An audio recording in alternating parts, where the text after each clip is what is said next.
Pessoal, vamos falar sobre a situação na Ucrânia. Hoje, dia 19 de janeiro, são 8 horas da manhã aqui no Rio de Janeiro, 1 hora da tarde em Kiev, no momento que eu gravo esse vídeo. E o Putin ontem, de fato, não fez nenhum pronunciamento conforme haviam dito os parlamentares lá, né? Só retórica gasta e sem sentido mesmo, que ele fez naquele evento mais cedo lá em São Petersburgo, né? A grande novidade de ontem ficou pela confirmação do envio de GLSBD, aquele míssil de 150 quilômetros de alcance.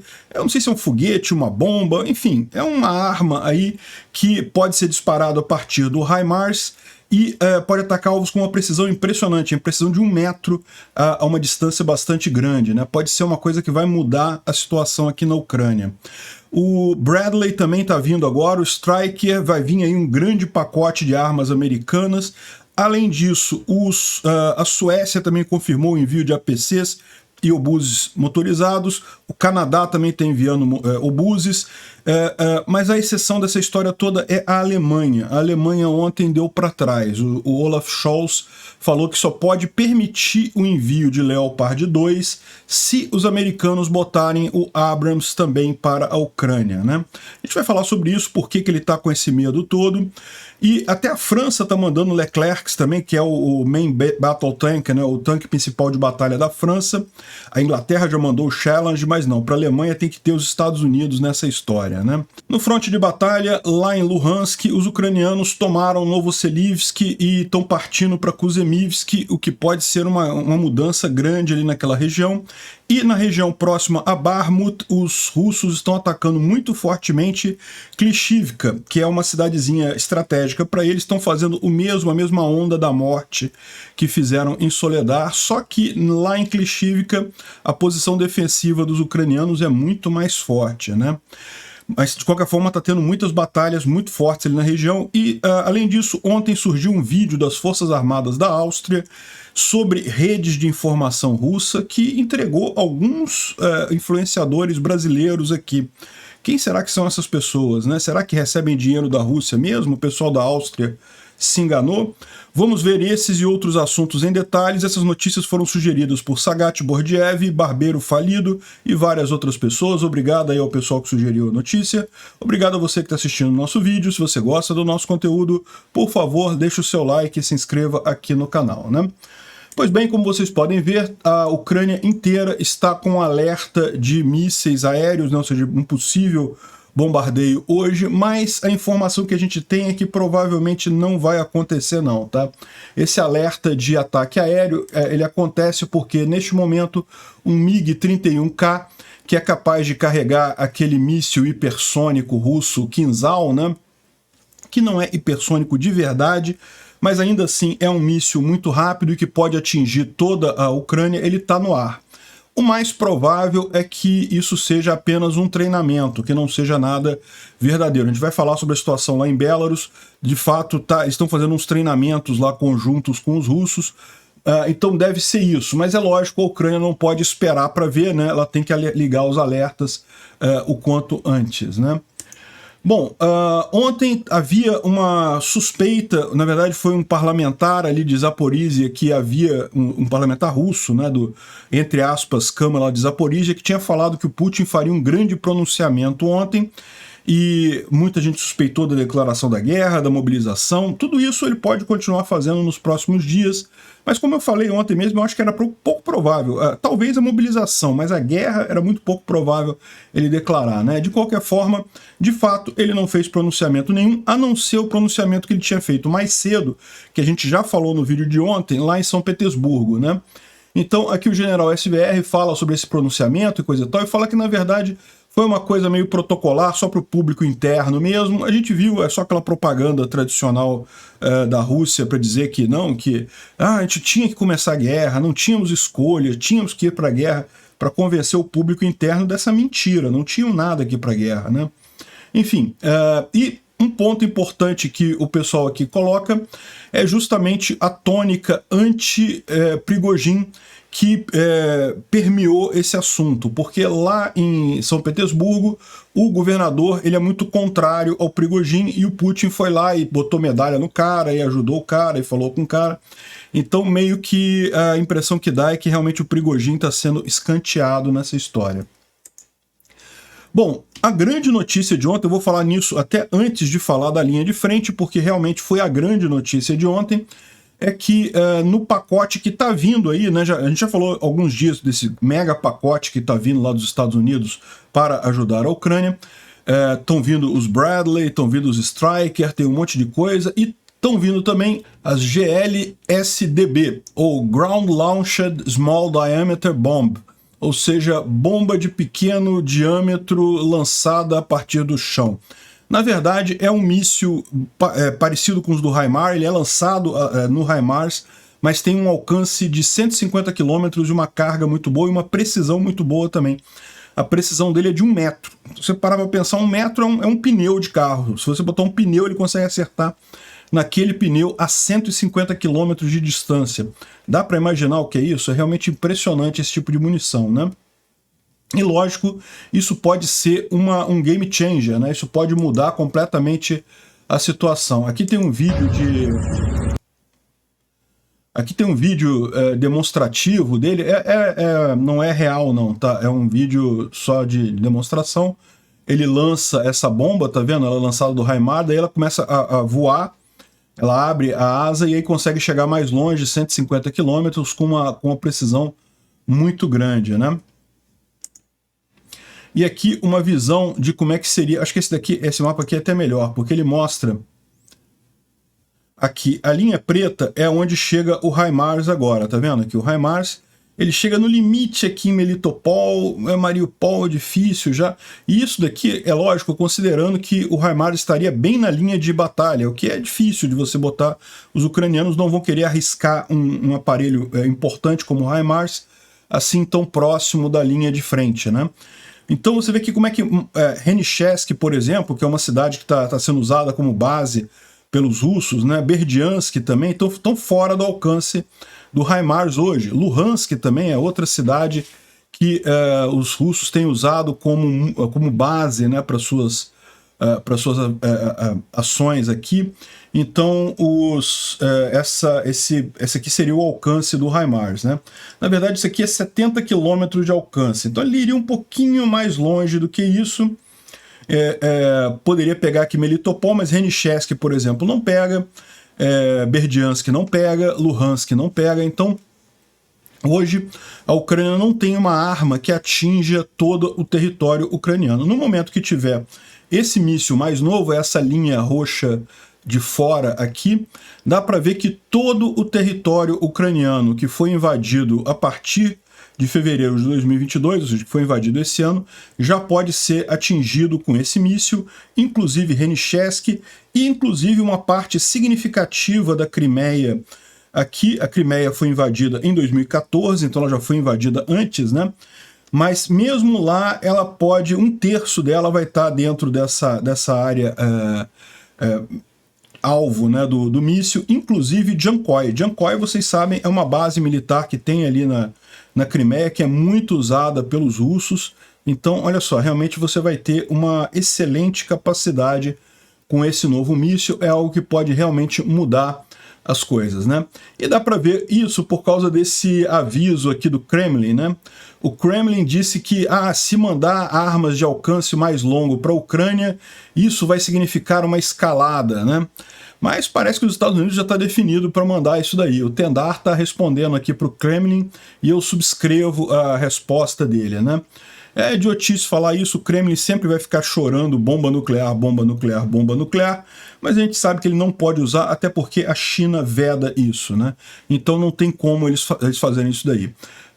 Essa arma deve ser algo que vai fazer uma diferença enorme no final das contas, né? E como a gente disse, isso daí está vindo, é um dos maiores pacotes de ajuda militar para a Ucrânia, que já foi aprovado ano passado, então isso já está aprovado no Congresso. A questão agora é que o governo Biden está lá organizando com os militares as coisas para enviar, e neste pacote pode vir, como a gente já falou, esse GLSDB, mas também podem vir também os Bradley, os Stryker. E tem gente falando que talvez venha já alguma coisa do Abrams M1. E eu vou explicar daqui a pouquinho por que talvez venha o Abrams M1. Né? O Abrams, vocês sabem, é o principal tanque de combate americano. Os americanos não queriam mandar o Abrams por um motivo muito simples. Um Abrams você precisa ter se treinado nele. As pessoas precisam aprender a usar o Abrams, né? E seria muito melhor, no caso, mandar o Leopard 2 da Alemanha, que também é da OTAN, e é mais próximo do equipamento lá da Ucrânia, embora também requeira treinamento. O treinamento pode ser feito ali do lado, na Polônia. A Polônia também usa esses tanques, então seria muito mais fácil transferir os Leopard 2 do que os Abrams dos Estados Unidos. Mas daí, como a gente vai ver, parece que a Alemanha está criando uns casos, então talvez isso tenha que entrar pelo motivo diplomático. Bom, além disso, né, o Canadá também está enviando APCs, né? APCs são veículos blindados para transporte de pessoal, Armored Personnel Carriers, ou seja, transporte blindado de pessoal. Então, ao contrário do IFV, que é o Infantry Fighting Vehicle, ou seja, que é o veículo de infantaria, né, que tem armas pesadas, esse aqui pode até ter alguma coisa aqui, mas repara que não é nada significativo, como o pessoal brinca, ele é basicamente um táxi, um Uber para levar tropas lá na frente de batalha. Então, ele não é para ir na linha de frente para tentar tirar o inimigo, ele é blindado para evitar um tiro, alguma coisa, mas não tem grande capacidade a blindagem dele. Porém, ele tem muita capacidade pessoal. Pode botar muita gente dentro dele e ele é relativamente rápido. Então, na hora de levar a gente para a linha de frente, né, levar a gente para a frente de batalha, ele pode ser usado, é para isso que servem esses APCs, né? É um carro blindado, muito blindado, digamos assim. Na verdade, uma van, né? Que cabem 10, 12 pessoas nesses carros lá dentro. Apertadinho, mas cabe.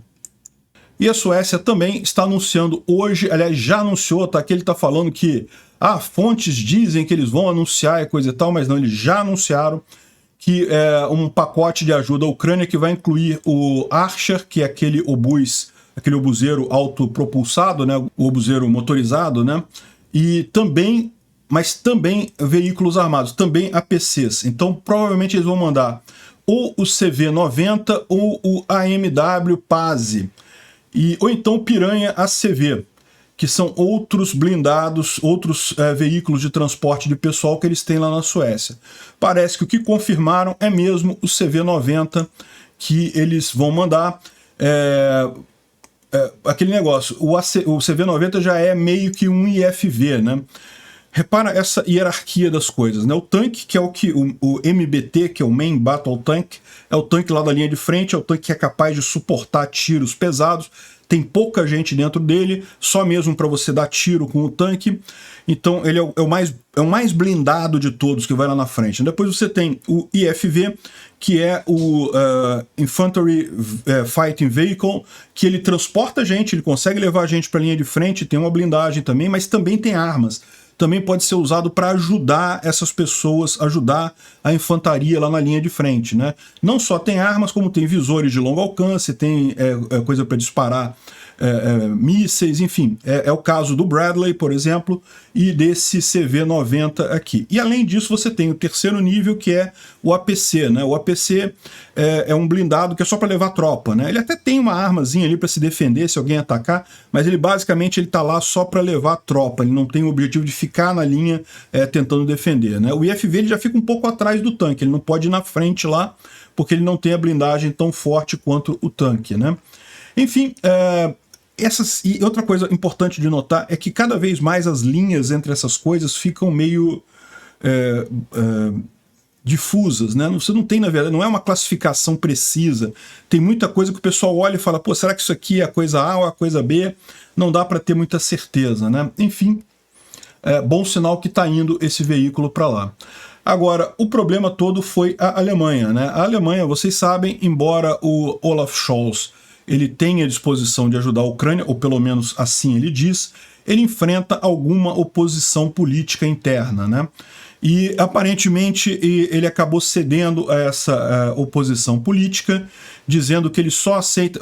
Primeiro, qual que foi a coisa? A ideia é que para enviar o Leopard 2, a Alemanha não queria enviar sozinha, queria enviar junto com outras pessoas, né? E aí, de fato, a Inglaterra botou o Challenger, a França está falando em mandar o Leclerc, não sei o que lá, e coisa e tal.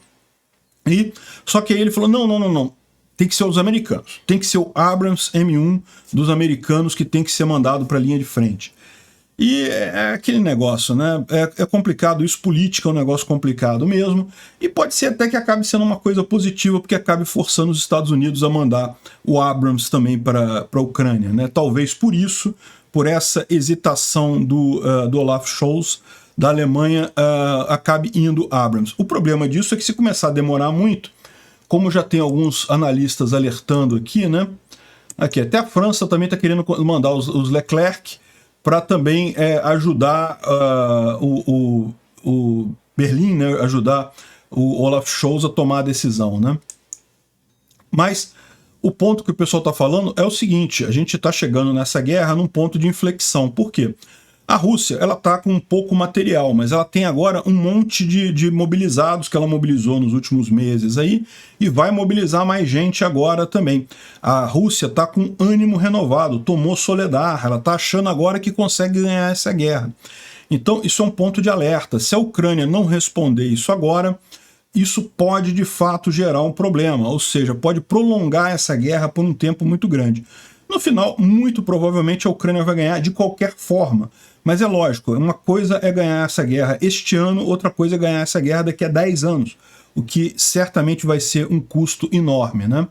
Então daí a importância que o David Petraeus, que é um diretor, um ex-diretor da CIA, está falando. Neste momento é importante o Ocidente responder rápido, né? A gente vai falar algumas coisas sobre por que a situação não é tão ruim assim para a Ucrânia, mas realmente é um ponto importante de receber armas nesse momento, justamente para ter essa possibilidade de acabar com esse conflito o mais rápido possível, né? E é aquilo que eu falo para vocês, nessas armas ocidentais fazem muita diferença, né? Teve um tiro que a artilharia ucraniana fez aqui, que destruiu um veículo blindado russo e o obus que ele estava transportando também. Olha só que impressionante isso daqui, né? Essa aqui foi o tiro que eles receberam lá em Donbás e foi com um Excalibur. O Excalibur também é um projétil de obus com GPS, então você tem uma precisão muito grande aonde vai essa coisa, né? E aqui mostra o tanque sendo atingido e também danificando aqui o obuseiro que ele estava carregando aqui, né? Com armas de mais longo alcance, a Ucrânia vai fazer um estrago na Rússia. Outra coisa que tem se tornado comum lá na Rússia é a sabotagem, né? Principalmente em linhas de trem. Isso aqui é lá no leste da Rússia, lá perto de Vladivostok, né? O lugar se chama Amur. E eles tiraram, parece que alguém tirou um pedaço do trilho e aí provocou esse descarrilamento aqui enorme aqui lá na região, né? Não se sabe se a Ucrânia tem a ver com isso, tá, gente? Isso aqui pode ser sabotagem dos próprios russos lá. Tem muito russo de oposição, né? E aqui uma coisa curiosa, né? Mais um grupo de mobilizados lá da Rússia reclamando que o comandante falou para eles recuarem, aí eles recuaram, eles estavam sob fogo intenso. Quer ver? Eu vou tocar aqui para vocês. Просим разобраться в данной ситуации. Ele falando aqui que ele está pedindo ajuda para alguém resolver a situação dele, né? O comandante nos deu a ordem para para recuar, porque estávamos sendo atingidos, mas ele não deu ordem para cobrir a nossa retirada, não nos deu nenhum suporte, nós só tínhamos rifles, nenhuma outra arma, estava tudo danificado, e agora eles querem declarar que nós somos desertores, porque o comandante da companhia diz agora que não ordenou esse recuo, que não permitiu esse recuo. Então, eles foram chamados lá em Yaroslav, que é o local onde eles foram alistados, né? e está reclamando também que eles disseram para eles que era para defesa territorial, então não era para ir para a linha de frente, no entanto colocaram lá na linha de frente. Enfim, estão reclamando muito aí do que está acontecendo lá entre os russos, né? E está pedindo uma ajuda para resolver esse caso deles, dizendo que eles recuaram porque o comandante mandou eles recuarem, né? Bom, vamos ver então a linha de frente. Tem duas mudanças que são mais significativas aqui. A primeira delas é na região de Novoselivka, né, que é uma região que está marcada ainda na maior parte dos mapas como em batalha. Aqui, ó, se você vier aqui, Novoselivka é essa cidadezinha aqui. Dá para ver que, na verdade, ela e Kuzemivka é basicamente a mesma cidade, tá? É um mesmo grupo aqui, só está separado pela linha de trem aqui nessa região, né? E Novoselivka, é uma região de briga, tem muita briga ali, mas os ucranianos já estavam aqui há algum tempo. E agora eles retomaram a cidade, expulsaram os russos aqui e estão avançando em direção a Kuzemivka. Lembra aquilo que a gente falou aqui, né? Que essas 4 cidades aqui são muito importantes. Kuzemivka, Krivoshivka, Pidkuishansky e Kolomyshchyra, que são essas 4 cidades aqui que formam a barreira a Svatov. Então, se realmente os ucranianos conseguiram tomar totalmente Novoselivka e já estão ameaçando os russos aqui em Kuzemivka, é um bom desdobramento, aí, um desdobramento positivo nessa região, né? Vamos aguardar, porque também, se eles só conseguirem conquistar aqui, não conseguirem avançar, meio que eles não estão fazendo nada que eles já não tenham feito antes. Mas as indicações são boas, né? E o outro lado que está havendo uma mudança significativa, o moedor de carne foi ligado aqui em Klishivka, né? Klishivka fica ao sul de Bakhmut e as tropas russas já estão tentando tomar a cidade já há algum tempo. Mas lembra, qual que é a questão da cidade, né? A cidade fica aqui numa região mais baixa. Aqui ao norte você tem, ou na verdade ao oeste, você tem uma elevação aqui, uma montanha, onde os ucranianos estão entrincheirados aqui. Então eles conseguem repelir com muita força os russos que tentam avançar. Os russos estão usando aqui a mesma técnica que eles usaram lá em Soledar, de onda humana, de mandar a gente para frente. Ah, morreu, beleza, morreu, mas pelo menos levou consigo um cartucho de munição do inimigo. Então manda mais gente aí, né? Então vamos ver se eles têm fôlego para tomar a Klishivka. Como eu disse, devido a essa elevação que tem aqui, é mais difícil para eles fazerem isso do que foi lá em Soledar, mas é lógico, a batalha está sendo muito forte aqui. Vamos ver o que acontece aqui nessa região, né? E, lógico, isso aqui é importante justamente para evitar a interrupção dessa estrada aqui, que é uma das estradas que abastece Bakhmut, né? Vamos aproveitar e dar uma olhada na linha de frente como um todo, aqui pela thread do Defmon. Ele está contando aqui sobre o clima, não tem novidade, né? Como a gente falou, teve um aumento de temperatura essa semana, mas agora, final de semana, já vai começar a cair a temperatura de novo, vai congelar tudo lá de novo. Ele fala aqui também sobre o avanço na região aqui de Novoselivka, né? Ele já coloca aqui Novoselivka como nas mãos dos ucranianos, né? E também aqui próximo de Kreminá, a gente falou ontem sobre os avanços aqui em Kreminá, né? Ele coloca uma informação interessante sobre Chervonopopivka, né? Chervonopopivka é outra cidade que os ucranianos já conquistaram, depois já perderam para os russos, já conquistaram de novo. Enfim, está na zona ali cinza, né? A zona que não é de propriedade de ninguém, na verdade. Mas segundo ele, isso daqui pode ser, na verdade, a chave para tomar Kreminá, justamente Chervonopopivka, uma vez que dá alcance de vir aqui por trás. A gente já mencionou esse tipo de estratégia, né?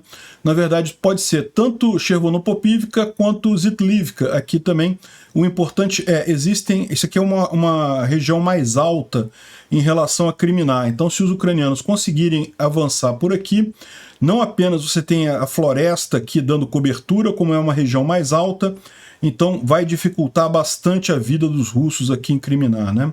Como a gente viu ontem, todo o comando russo da cidade já saiu daqui, não tem mais comando, mas as tropas russas continuam lá, né? Isso é natural. Uma cidade, quando se torna linha de frente, não dá para o comando ficar ali, se torna muito arriscado, então o comando todo russo dessa seção foi para Rubizhny, que fica um pouquinho mais aqui à direita nesse mapa.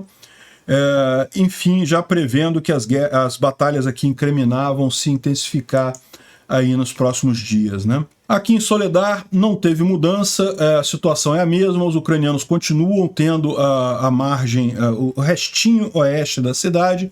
É lógico, a gente pode dizer que Soledar está na mão dos russos, porque 99% da cidade está na mão dos russos. Aquele trechinho que os ucranianos estão segurando é justamente para evitar a expansão disso e também para causar o máximo de danos possíveis lá nos russos, né? Os ucranianos também estão se segurando aqui em Klishivka, como a gente falou lá antes, né? Klishivka fica aqui no sul. Aqui a situação é aquela que os ucranianos têm uma posição muito boa, então vai ser muito difícil os russos tomarem, mas eles estão de fato avançando, né? E diretamente contra Bakhmut também, né? Aqui em Donetsk teve mais tentativa de avanço em Vodiane, em outras regiões aqui, Marinka também, mas não houve nenhum avanço significativo, né? Ontem a gente falou para vocês sobre o pequeno avanço que houve aqui em Vodiane e aqui em Marinka, mas de ontem para hoje não teve mais nenhum avanço, né? E finalmente, aqui na linha de frente em Zaporizhia, também teve tentativa russa de avançar em direção a Orikhiv e a Uliapol, mas ambas foram contidas pelos ucranianos. Então, essa é a situação da linha de frente. Como vocês podem ver, ucranianos estão avançando aqui mais ao norte, lá em Bakhmut nem tanto, tem problemas ali. Mas a gente vai ver mais adiante que, na verdade, tem uma explicação para isso daí, que é justamente o fato da Ucrânia estar poupando seus mobilizados, está poupando forças para uma ofensiva, né? Eles não estão querendo defender tanto assim Bakhmut, como a gente explicou na época de Soledar também. É importante para a Ucrânia, é muito mais importante para a Ucrânia preservar suas tropas para fazer uma ofensiva grande por aqui, porque eventualmente, se ela tomar Kreminá e vier aqui por trás, ela simplesmente invalida qualquer avanço que os russos tenham aqui em Bakhmut, né? Os russos estão tentando conquistar Bakhmut, Se os ucranianos vierem por trás e fecharem esse cerco aqui, acabou, não vai ter nada aqui, totalmente invalida essas ações todas dos russos aqui. E os ucranianos já fizeram isso uma vez aqui na região de Kharkiv, né? Os russos tinham uma enorme quantidade de tropas em Zion, batalhando muito aqui para o sul. Os ucranianos vieram aqui por Balaklia, fecharam aqui em Kupiansk e pronto. Aqui o pessoal dos russos não conseguiram fazer nada, tiveram que abandonar Zion, né? Bom, o Instituto para Estudo da Guerra fala sobre o suposto discurso do Putin, né, de ontem. Ele fala que, na verdade, foi só o discurso comemorando a quebra do cerco de Leningrado na Segunda Grande Guerra. Leningrado, para quem não sabe, é São Petersburgo, é a mesma cidade, ela só mudou de nome. E basicamente não deu nenhuma novidade. Só falou aquelas lorotas que a gente mencionou ontem. Ah, não, que eu fui obrigado a entrar nessa guerra, que eu entrei na guerra para resolver a guerra, para acabar com a guerra. Enfim. E, segundo ele, isso pode fazer parte de uma estratégia maior no espaço informacional para colocar essa operação militar especial como um grande mitos, né, nacional, patriótico da Rússia, né, como foi a Segunda Grande Guerra. E isso aumentaria o suporte para uma guerra de mais longo prazo lá entre os russos, né. O Lavrov também foi nessa linha, dizendo que não, que o Ocidente quer um genocídio do povo russo e coisa e tal. Olha que coisa mais hipócrita desse pessoal. Eles invadiram a Ucrânia não estava lá, ninguém estava mexendo com os russos. Eles foram lá e invadiram a Ucrânia. E agora estão dizendo que o Ocidente quer o genocídio do povo russo. Que história é essa? Vocês que começaram o problema todo. Mas lógico, como eles lembram aqui, no final das contas, isso é destinado ao público interno. Pra gente fica óbvio a besteira que eles estão fazendo, mas para o pessoal que está lá na Rússia, para o pessoal que está vendido nessa ideologia russa, acaba fazendo sentido essas besteiras, né? O Prigozhin, à medida que ele avança, que ele consegue avançar na região de Bakhmut, né, ele está se tornando cada vez mais forte nos seus ataques contra o Ministério da Defesa russo, né? Criticou o Ministério da Defesa por um monte de coisa e tal, mas como a gente está vendo também, o Estado russo, o Ministério da Defesa russo, inclusive o Putin, estão aí batendo contra o Prigozhin também. O Prigozhin está comprando uma briga aí que não dá para entender muito como é que ele espera ganhar isso, né? Ele atacou diretamente a administração do Putin, ou seja, ele não falou do Putin especificamente, mas da administração dele, dizendo que alguns oficiais trabalhando ali são traidores, que querem que a Rússia perca a guerra. E é uma coisa realmente impressionante. A gente vai ver aqui que tá essa fritura do Prigozhin tem motivo para isso, né? Bom, o Igor Girkin fez 2 longos posts lá no blog dele, né? Um deles diz aqui que, com muitas reclamações, ele sempre é muito crítico do exército russo e coisa e tal, e ele fala aqui, ó, os ucranianos, é pouco provável que eles avancem antes da primeira semana de abril, da primeira metade de abril, né? Então eles estão achando que não vai ter nenhuma ofensiva ucraniana agora no inverno, nem no início da primavera, ou seja, só lá em abril que eles devem começar a fazer isso, depois que já passou a temporada da lama lá na Ucrânia, né, das chuvas. E também já vai estar relativamente aquecido à noite, as estradas e o chão vão estar secos, então durante o dia também é mais quente durante o verão, mas ainda não absolutamente quente, né? Não muito quente. E aqui o que ele chama de mercenários, que são os especialistas militares, não vão ter a inconveniência da experiência do clima russo, né? Então o que ele está dizendo lá, o motivo para ele dizer que a Ucrânia só vai atacar em abril é porque, em tese, a Ucrânia, e isso é uma coisa que é muito repetida por propagandistas russos, não, que a Ucrânia já acabou, o exército já acabou, quem tem lá são mercenários estrangeiros e coisa e tal. Quando é mentira isso. Tem sim a legião estrangeira lutando na Ucrânia, mas a maior parte do exército ucraniano está lá, né? Eles estão dizendo aqui que não, que os mercenários não teriam capacidade de lidar com o clima. E também, nessa época, já está tudo verde, o que pode ficar mais fácil de esconder equipamento militar da aviação russa, né?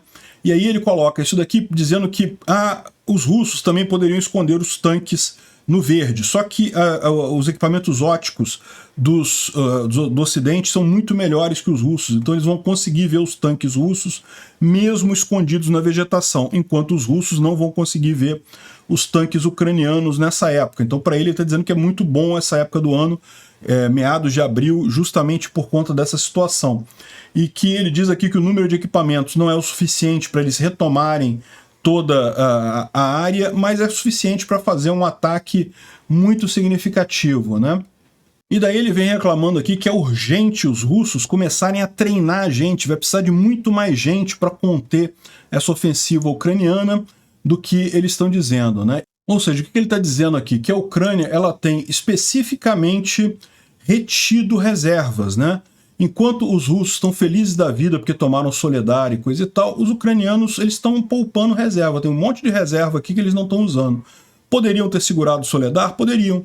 Mas aí teriam que usar essas reservas, botar muita reserva ali, poderia dificultar mais adiante a ofensiva. Os ucranianos estão apostando justamente em pode deixar o Bakhmut, Soledar, essas cidades aqui, embora sejam cidades importantes, não são cidades críticas, não são cidades estratégicas, né?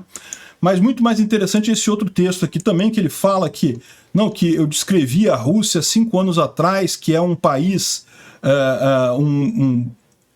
um caminhão numa estrada que leva ao abismo, e o motorista tá desgovernado, mas tá com sorte, ele acha que tá com sorte, ignora qualquer curva de uma pista bem confortável e bem cuidada, e no final das contas sabe lá onde é que vai chegar isso daí, né? Então, ou seja, ele tá vendo uma situação meio catástrofe aqui, no final das contas, para a Rússia, no final dessa guerra, né? E de fato a gente sabe que é complicado isso. Aqui teve também uma thread dele conversando com esse rapaz, a gente já falou um pouco sobre isso ontem, mas basicamente ele repete também esse tipo de coisa.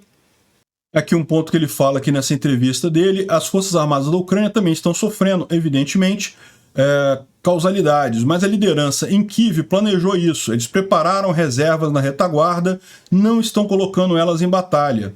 Isso aconteceu próximo a Popasna, próximo a Severodonetsk, próximo a Lysychansk, depois eles colocaram essas forças no contra-ataque em Kherson. Vocês não estão vendo a mesma figura? Ou seja, sim, o inimigo mantém reservas, e eles criam novas reservas, né? E não botam elas na batalha, não expõem elas à briga com os russos, justamente visando fazer depois contra-ofensivas mais eficazes, né? Então, ou seja, aqui também está descrevendo aquilo que ele falou também ali no outro post, criticando a situação russa, que o pessoal está muito animado, dizendo que está avançando ali em Soledar, mas na verdade a Ucrânia não está sofrendo tanto assim no final das contas, né? E um outro ponto que a gente já mencionou é essa briga do Prigozhin com o exército russo. Hoje o Gerasimov publicou uma carta alertando que o grupo Wagner não pertence à estrutura das Forças Armadas Russas. E isso é algo importante, né? Porque pode gerar mais desconforto aí, né? Olha só, tradução. Caro Evgeny Viktorovich, que é o Prigozhin, né? O Ministério da Defesa da Federação Russa recebeu e cuidadosamente revisou sua solicitação nas questões envolvendo interações operacionais com o grupo Wagner, né, para atender a necessidade do seu pessoal. A organização que você se refere como PMC Wagner não pertence à estrutura das Forças Armadas da Federação Russa. E as circunstâncias precludem a possibilidade de cooperação pelo ministro da Defesa em estabelecer qualquer tipo de comunicação oficial entre os seus empregados com os empregados dos relacionados, né?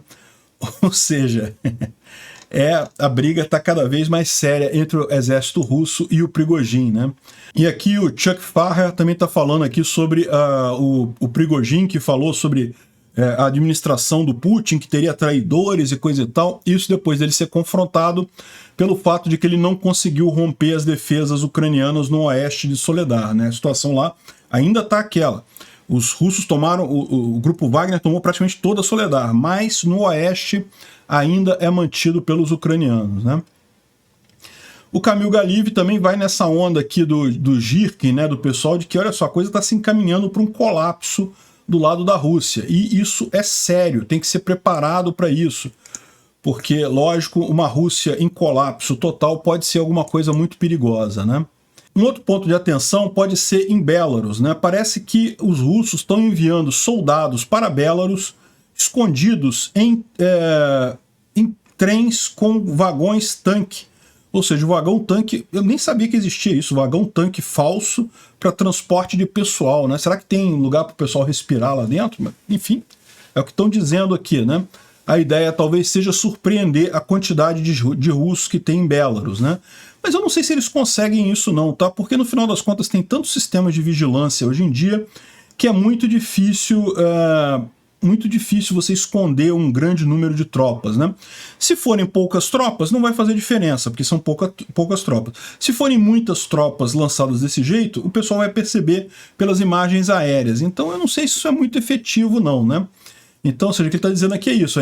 Na verdade, dentro desses tanques não tem líquido, mas tem pessoas aqui dentro para justamente abastecer lá as tropas russas em Belarus, né? E está havendo um exercício militar lá. Hoje teve várias coisas com a Força Aérea de Belarus, helicópteros e coisa e tal. Em tese, é um exercício militar, não tem nada.